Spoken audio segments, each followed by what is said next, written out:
the problem for uh, Atlee was he couldn't fund the British Empire, and the British Empire would have to be had to be a choice between democracy, social democracy, and the British Empire.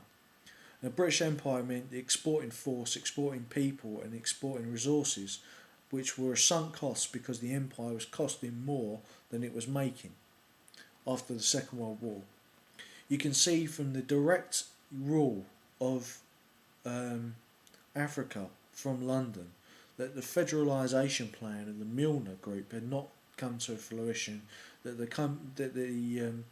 colonies were not built up enough, and didn't have enough investment to become independent, white majority dominated colonies such as Canada and Australia became, which was the goal of the British Empire, which was the goal of eventually the dissolution of the British Empire into majority white um, colonies in Africa and elsewhere, or the federalisation of the British Empire and the eventual recapture of North America from the United States.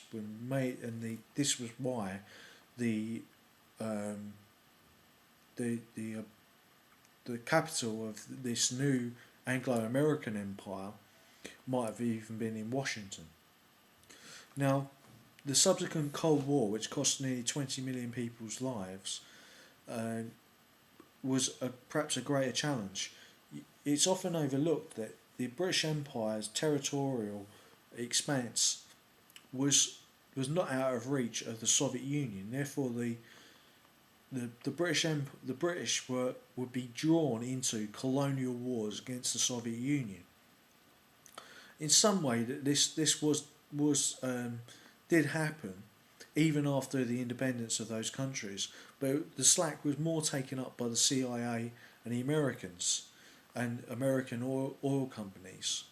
Particularly Mossadegh in Iran was one where the British and Americans cooperated together between BP and Exxon and the CIA to get rid of a democratically elected leader of Iran, Mossadegh. He ended up being hanged, and his government was basically executed after anti Mossadegh propaganda said that he was anti-Iranian and anti-Muslim, but he was secular and democratic. So that's a problem for later history. But that didn't happen during Attlee's time. Attlee was a middle of the roader. He adapted his view to reality.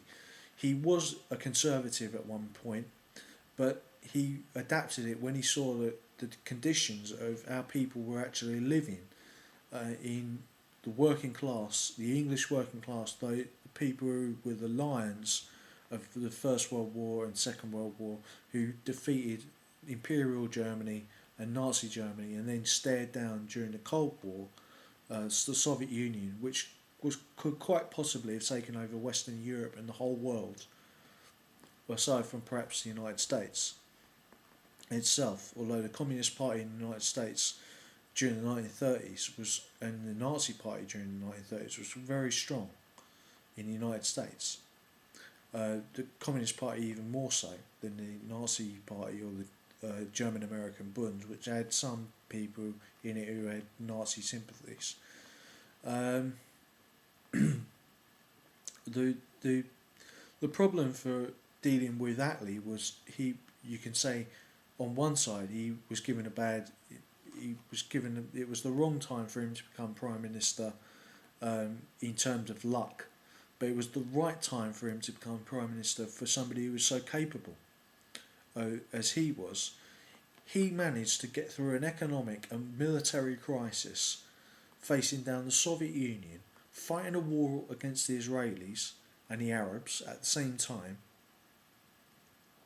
with the infiltration of Malaya, India by communist forces, because you had a Marxist-led revolt where the communists infiltrated the RAF in India, and Attlee had to put that down with loyal troops under Louis Mountbatten,